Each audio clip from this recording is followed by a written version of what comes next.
Good morning, everybody. Welcome to week 4 and module 4. This week we're going to be looking at managing stress, emotions, and decisions. So these are actually 2 different chapters that go well together.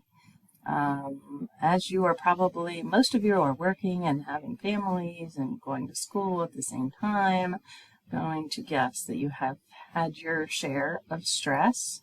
So got some materials about learning to manage that stress, emotions in terms of emotional intelligence, and then also approaches to making decisions. So let's see. In your discussion board, we'll go ahead and go there.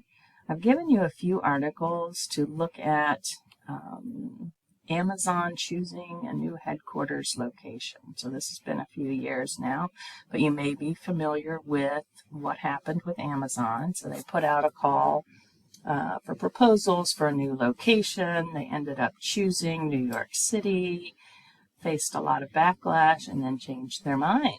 So this provides an environment that we can look at for evaluating an organization's decision making.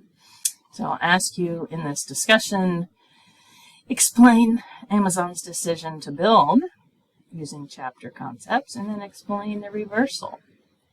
And then, if you haven't talked about it already, what biases, approaches, or ethical issues influence these decisions, and what can be learned. So, whoops, we already got some in there.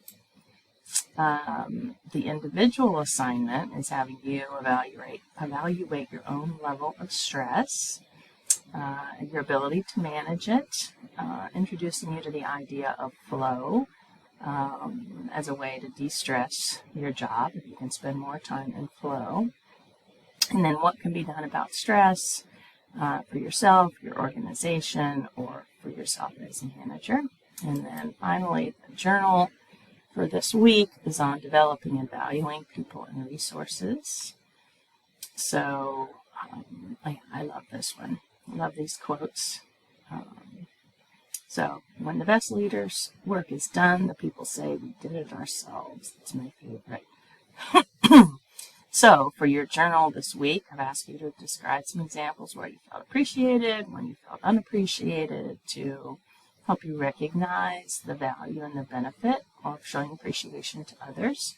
So the final point is to identify ways that you can demonstrate appreciation to people in your life. So that's it for this week. Let me know if you have any questions, and otherwise have a great week.